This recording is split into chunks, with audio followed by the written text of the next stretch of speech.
मधुबन के बाबा मुरली वाले, आपका क्या कहना, आपका क्या कहना। ओम शांति। 11 मार्च 2024। बाबा के महावाक्य। मीठे बच्चे, बाप और बच्चों की एक्टिविटी में जो अंतर है उसे पहचानो। बाप तुम बच्चों के साथ खेल सकता, खा नहीं सकता। प्रश्न, सत का संग तारे, कुसंग बोरे, इसका भावार्थ क्या है? उत्तर, तुम अभी सत का संग करते हो, अर्थात बाप से बुद्धि योग लगाते हो तो पार हो जाते हो। फिर धीरे धीरे कुसंग अर्थात देह के संग में आते हो तो उतरते जाते हो, क्योंकि संग का रंग लगता है। इसलिए कहा जाता सत का संग तारे, कुसंग बोरे। तुम देह सहित देह के सब संबंधों को भूल बाप का संग करो, अर्थात बाप को याद करो तो बाप समान पावन बन जाएंगे। ओम शांति। अब बच्चों की 2 क्लास हो गई, यह अच्छा है। एक याद की यात्रा जिससे पाप कटते जाते हैं, आत्मा पवित्र बनती जाती है, और दूसरा क्लास होता है ज्ञान का। ज्ञान भी सहज है, कोई डिफिकल्टी नहीं। तुम्हारे सेंटर और यहाँ में फर्क रहता है। यहाँ तो बाप बैठे हैं और बच्चे हैं। यह मेला है बाप और बच्चों का। और तुम्हारे सेंटर्स में मेला लगता है बच्चों का आपस में। इसलिए बच्चे सम्मुख आते हैं, भल याद करते हैं, परंतु तुम सम्मुख देखते हो, तुम ही से बैठूं, तुम ही से बातचीत करूं। बाप ने समझाया है, बाप और बच्चों की एक्टिविटी में फर्क है। ख्याल करो इसमें बाबा का पार्ट क्या है और रथ का पार्ट क्या है। क्या बाप रथ द्वारा खेल सकते हैं? हाँ, खेल सकते हैं। जब कहते हैं तुम ही से बैठूं, ऐसे ही तुम ही से खाऊं, क्योंकि खुद तो वह खाते नहीं।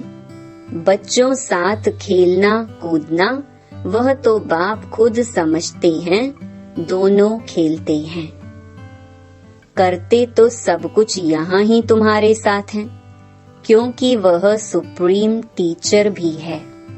टीचर का तो काम है बच्चों को बहलाना। इंडोर गेम होती है ना।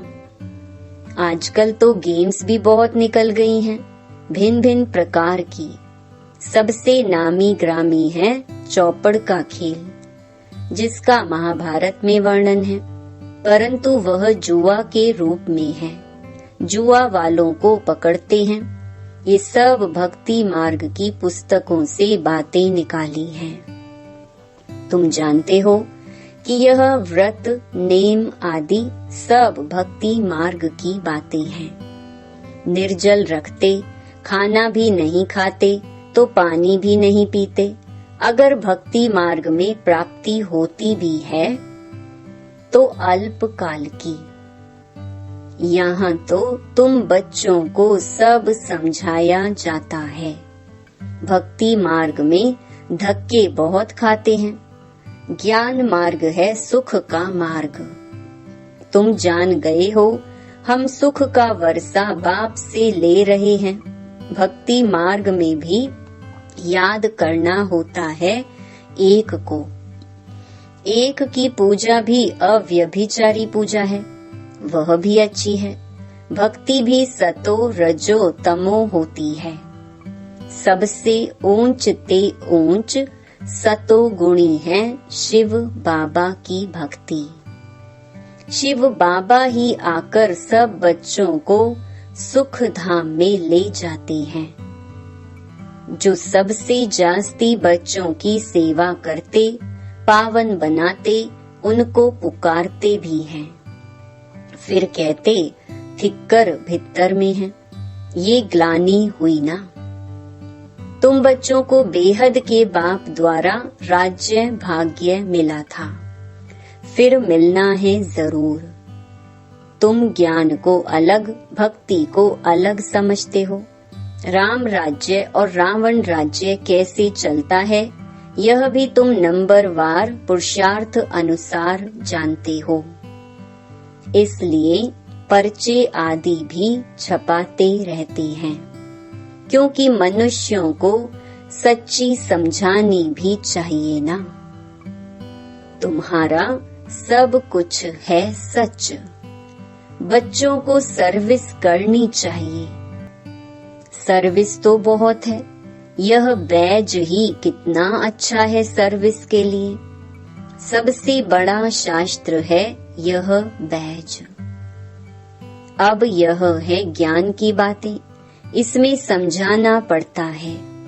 यह याद की यात्रा अलग है, इसको कहा जाता है अजपा जाप। जपना कुछ नहीं है, अंदर में भी शिव शिव नहीं कहना चाहिए, सिर्फ बाप को याद करना है। यह तो जानते हो शिव बाबा बाप है, हम आत्माएं उनकी संतान हैं। वही सम्मुख आकर कहते हैं, मैं पतित पावन हूँ, मैं कल्प कल्प आता हूँ पावन बनाने। देह सहित देह के सब संबंध छोड़ अपने को आत्मा समझो। मुझ अपने बाप को याद करो तो तुम पावन बन जाएंगी। मेरा पार्ट ही है पतितों को पावन बनाने का। यह है बुद्धि का योग अथवा संग बाप के साथ। संग से रंग लगता है, कहा जाता है संग तारे कुसंग बोरे। बाप से बुद्धि योग लगाने से तुम पार हो जाते हो, फिर उतरने शुरू कर देते हो। उनके लिए गाया जाता है सत का संग तारी। उसका अर्थ भी भक्ति मार्ग वाले नहीं जानते। तुम समझते हो हमारी आत्मा पतित है, वह पावन के साथ बुद्धि का योग लगाने से पावन बनती है। आत्मा को परमात्मा बाप को याद करना पड़ता है। जब आत्मा प्योर बने तब शरीर भी पवित्र बने, सच्चा सोना बने। यह है याद की यात्रा। योग अग्नि से विकर्म भस्म होते हैं, खाद निकल जाती है। तुम जानते हो सतयुगी नई दुनिया में हम पवित्र संपूर्ण निर्विकारी थे। 16 कला संपूर्ण भी थे। अभी कोई कला नहीं रही है, इसको कहा जाता है राहु का ग्रहण। सारी दुनिया खास भारत पर राहु का ग्रहण लगा हुआ है। तन भी काले हैं, जो कुछ तुम इन आँखों से देखते हो सब काले हैं।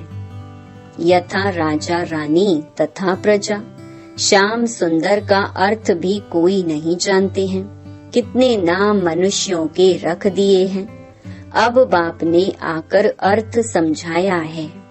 तुम ही पहले सुंदर फिर श्याम बनते हो। ज्ञान चिता पर बैठने से तुम सुंदर बन जाते हो। फिर भी यह बनना है श्याम से सुंदर, सुंदर से श्याम। उनका अर्थ बाप ने आत्माओं को समझाया है। हम आत्माएं एक बाप को ही याद करती हैं। बुद्धि में आ गया है हम बिंदी हैं। इसको कहा जाता है आत्मा की रियलाइजेशन। फिर देखने के लिए इंसाइट। यह तो है समझने की बातें। आत्मा को समझना है, मैं आत्मा हूँ, यह मेरा शरीर है। हम यहाँ शरीर में आकर पार्ट बजाते हैं। पहले पहले हम आते हैं ड्रामा के प्लान अनुसार। आत्माएं तो सब हैं, कोई में पार्ट कितना है, कोई में कितना। यह बड़ा भारी बेहद का नाटक है। इसमें नंबरवार कैसे आते हैं, कैसे पार्ट बजाते हैं, यह तुम जानते हो। पहले पहले देवी देवता घराना है, यह नॉलेज भी तुमको अभी है इस पुरुषोत्तम संगम युग पर। बाद में फिर यह कुछ भी याद नहीं रहेगा। बाप खुद कहते हैं यह ज्ञान प्रहलोप हो जाता है। किसको भी यह पता नहीं है कि देवी देवता धर्म की स्थापना कैसे हुई। चित्र तो है, परंतु वह कैसे स्थापन हुआ किसको भी पता नहीं।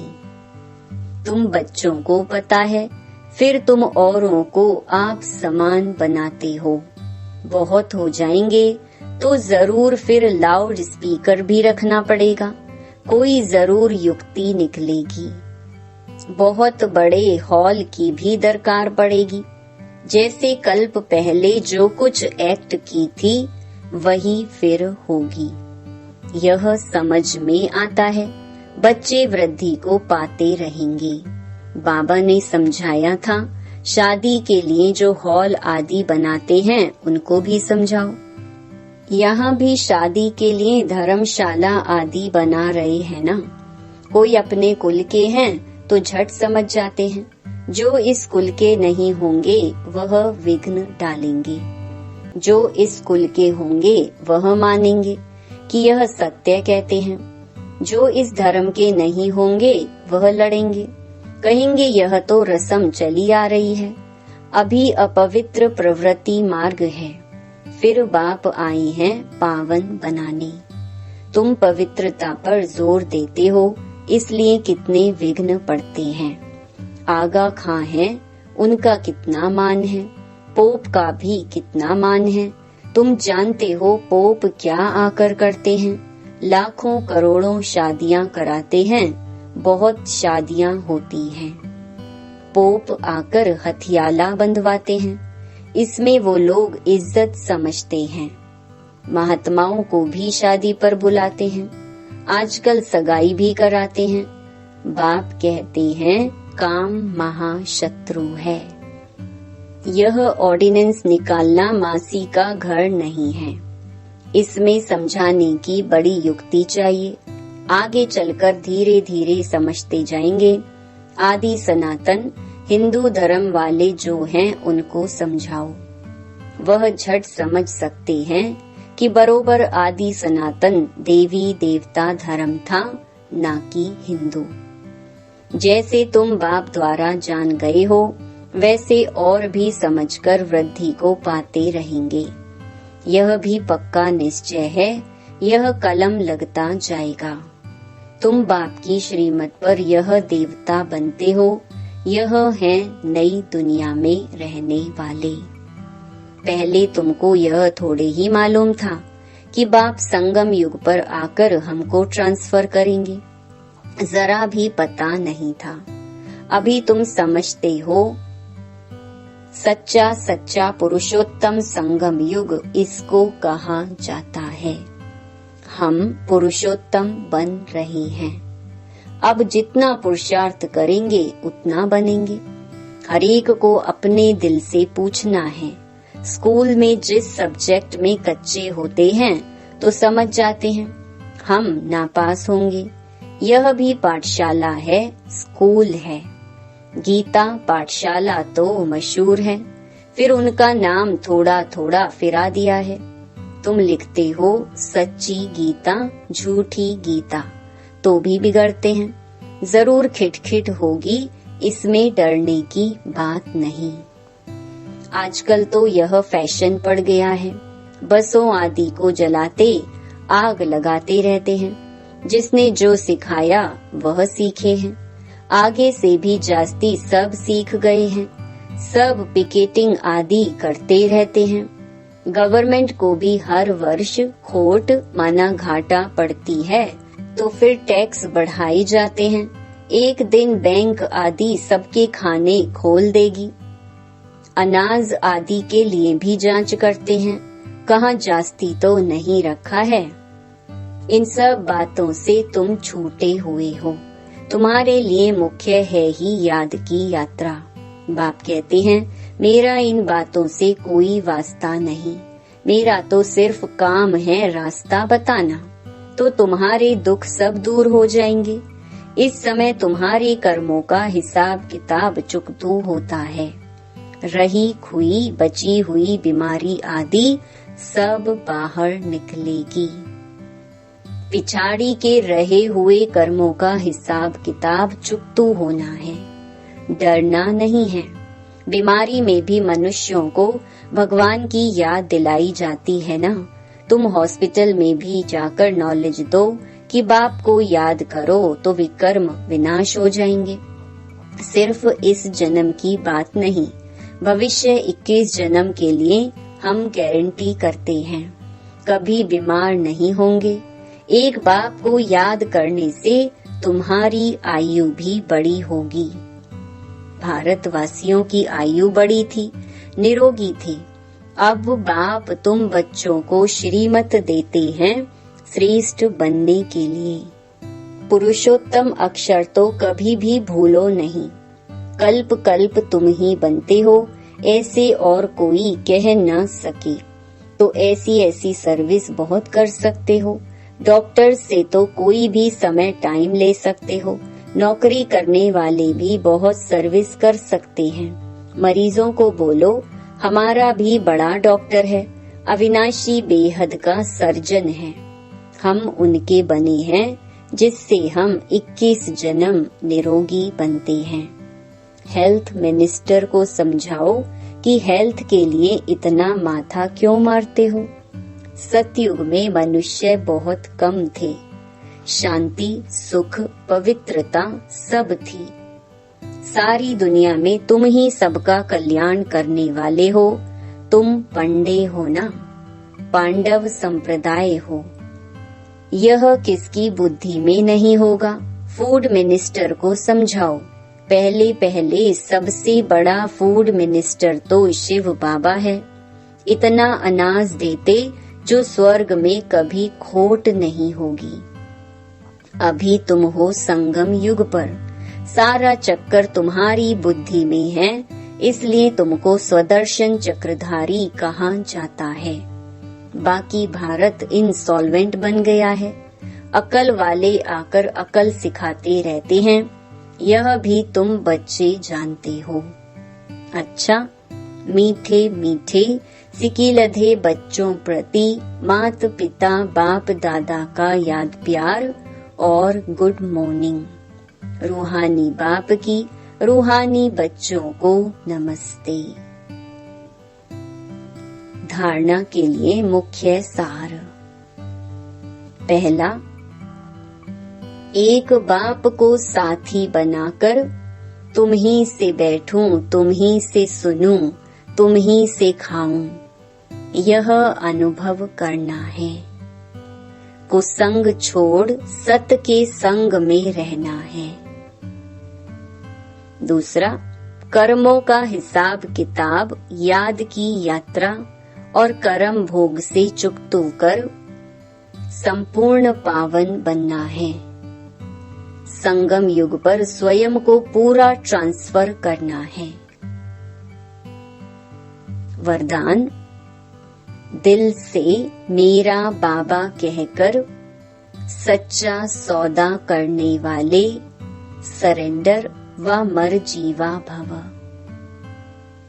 ब्रह्मा कुमार कुमारी बनना माना सरेंडर होना। जब दिल से कहते हो मेरा बाबा, तो बाबा भी कहते बच्चे सब कुछ तेरा। चाहे प्रवृत्ति में हो चाहे सेंटर पर हो, लेकिन जिसने दिल से कहा मेरा बाबा, तो बाबा ने अपना बना लिया। यह दिल का सौदा है, मुख का स्थूल सौदा नहीं। सरेंडर माना श्रीमत के अंडर रहने वाले। ऐसे सरेंडर होने वाले ही मरजीवा ब्राह्मण हैं। स्लोगन: अगर मेरा शब्द से प्यार है तो अनेक मेरे को एक मेरे बाबा में समा दो। आज हम सबकी अति स्नेही बाप दादा के नैनों की नूर अपने दिल में दिलाराम बाप को बसाने वाली बाप दादा का रथ छोटा नंदी दादी गुलजार जी 11 मार्च 2021 को अव्यक्त वतन वासी बनी। आज उनके पुण्य स्मृति दिवस पर हम सब उनके अनमोल वचन अपने जीवन में उतारकर उनके स्नेह और बाप दादा की पालना का रिटर्न करें। यही उनके प्रति सच्ची श्रद्धांजलि है। गुलजार दादी जी द्वारा उच्चारित कुछ अनमोल वचन। पहला, अपनी सब जिम्मेवारियां बाबा को देकर डबल लाइट रहो तो खुशी में नाचते रहेंगे। दूसरा, मन बुद्धि को एक बाप में लगाना एकाग्र करना ही सच्ची साधना है। तीसरा, परमात्मा प्यार ही निस्वार्थ प्यार है, इसके रिटर्न में सिर्फ समान बनो। चौथा, बाबा के साथ का अनुभव करने के लिए मन बुद्धि को क्लीन और क्लियर रखो। पांचवा, सर्वशक्तिवान बाप साथ है तो सदा मौज में रहो, न मूंझो न घबराओ न कभी दिल शिकस्त हो। छठा, अंतःवाहक शरीर द्वारा सेवा करने के लिए डबल लाइट बनो। सातवां, बाबा को दिल का हाल सुनाओ, नैनों में बसाओ तो किसी में आंख नहीं डूबेगी। आठवां, अंतिम समय में मनसा सेवा करने के लिए सर्व शक्तियों का स्टॉक जमा करो। ओम शांति।